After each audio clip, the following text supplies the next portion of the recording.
Okay, so YG, Stay Dangerous. I was excited before listening to this album. Um, Still Brazy was a great project to me. Not a classic like My Crazy Life, obviously, which in my opinion is YG's best body of work thus far.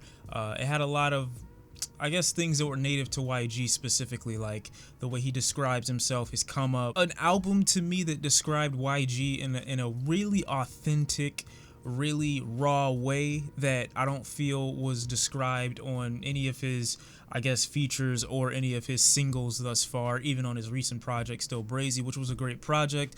I felt like it was still missing that element of rawness that YG had on My Crazy Life. So I was excited to know that, Stay Dangerous was still coming out. I didn't know if we were gonna get, more of the Cali vibe, more of the Bay Area vibe, more of that California West Coast anthem music that we got on My Crazy Life, or if we were gonna get more of the experimental side, which it really isn't experimental, but just for YG standards and for the West Coast standards, experiments that we got on Still Brazy. This album, there's a lot of I won't say glorifying, but there's a lot of pride in the uprising or the start from the street culture, starting from the very beginning, starting from the ground up. YG takes a lot of pride in taking his hustle from the street to the rap game. He actually mentions that in his final verse on this album. So I have a lot of respect for YG and noticing where he excels, noticing his strengths. This album isn't that crazy or deep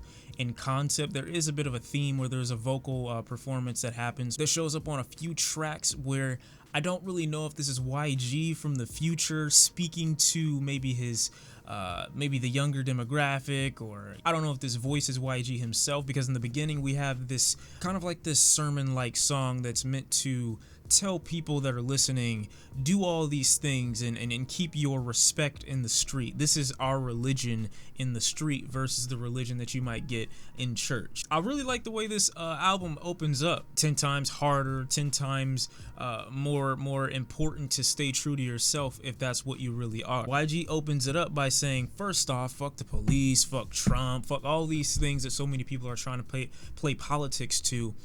It's a simple yes or no question, and I think that's where YG works as far as how he comes across on this album. He's very simple with his method. He's very simple in how he describes how he moves in the street and how he moves in the rap game. There's not all these complexities, all these metaphors. It's really straight to the point. I think the thing I like more about YG, or most about YG on Stay Dangerous, is how it's really a return to form on what we got from My Crazy Life when it comes to bringing it back to the basics. And I feel like on tracks or albums like Still Brazy, which was a great project, it kind of went away from that. I mean, I feel heavy West Coast anthems, very deep or very intricately layered in the West Coast flows, the features, the feeling. I mean, even on the track where there's features from Big Shawn, Nicki Minaj, and 2 Chainz, artists that are all from different places, it's still rooted in West Coast culture. A song that contains that many features I actually enjoy, not only from YG but from every feature that participated on that track. I'm very happy that YG and DJ Mustard have worked out their issues, because Mustard and YG,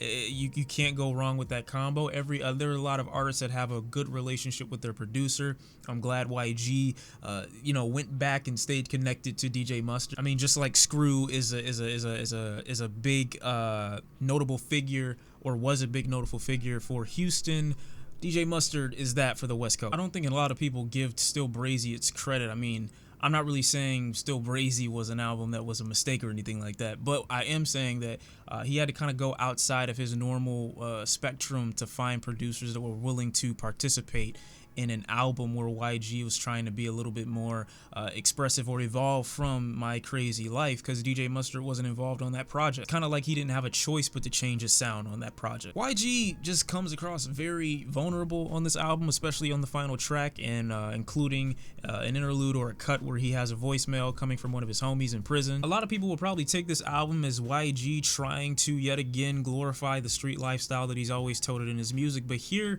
it sounds a little bit more, I don't know, somber. It sounds a little bit more realistic. I feel like YG portrays himself, yes, as a gangster, but also as a guy who realizes the consequence of that gangster. Although he goes around in multiple tracks on this project, as well as his features like Mozzy, where they pretty much trade back and forth on who can be the hardest. He definitely seems aware at this point in his career that these ties to the street come with their consequences, come with their side effects. I actually really enjoy the track Deeper Than Rap, where obviously everything that they're rapping about thus far has been deeper than rap. I mean, it's rooted in the street culture, not necessarily in trying to be a commercial success. But YG raps about not only being a father and being disappointed in himself for not being there fully for his daughter, but, you know, kind of having to come to terms with the fact that since he wants to be a hustler in the rap game, she may have to just understand if he's not available. The hook on BuIIetproof, big peas, nigga, Suu Whoop. That shit is so addicting. On Slay, YG kind of,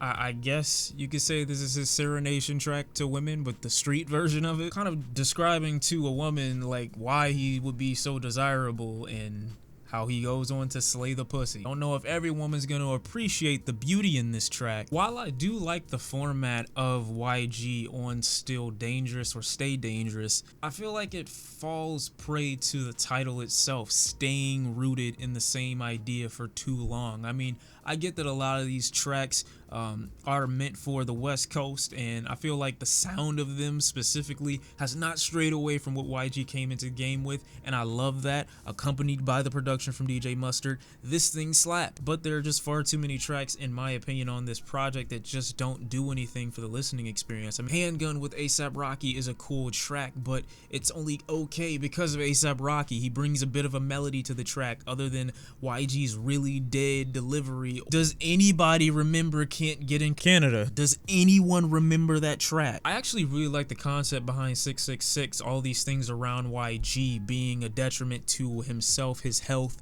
and who he is as a person, and who his spirit, to his soul, all these things are really bad for him, and he's acknowledging that. But the feature from NBA just doesn't do anything. YG, I don't feel like he's expressive enough. Did I mention that Quavo actually sounds really good on the hook for Slay?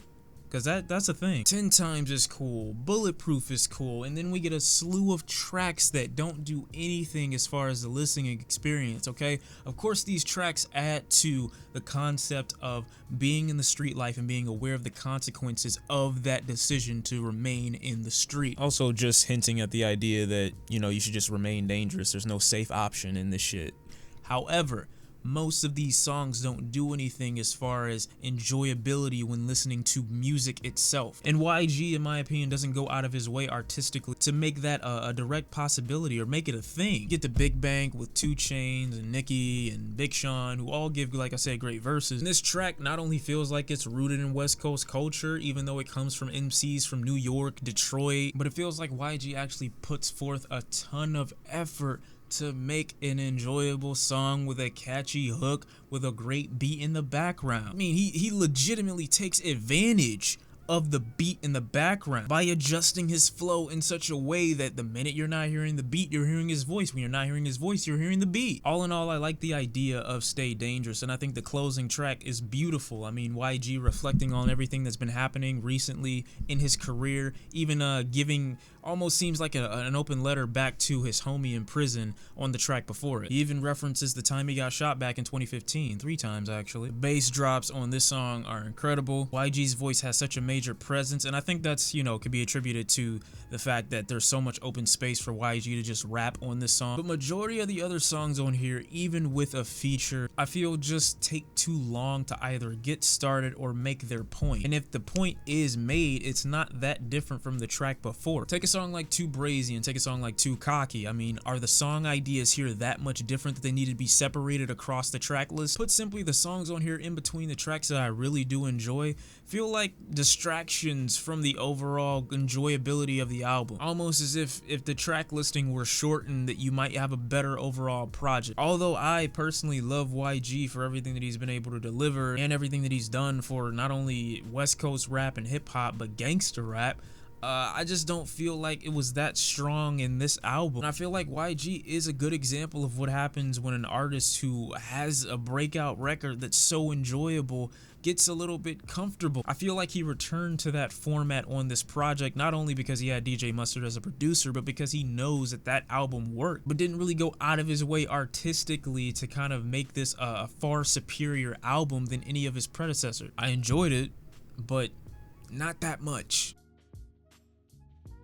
Let me know what you thought about the album down in the comment section below. It's been Shawn C. Hope you enjoyed the video. If you did, you know what to do. If you didn't, you also know what to do. Yeah, let me know how you felt about it. I'll see you next time. I'm out. There was no jokes in this video because I take YG very seriously.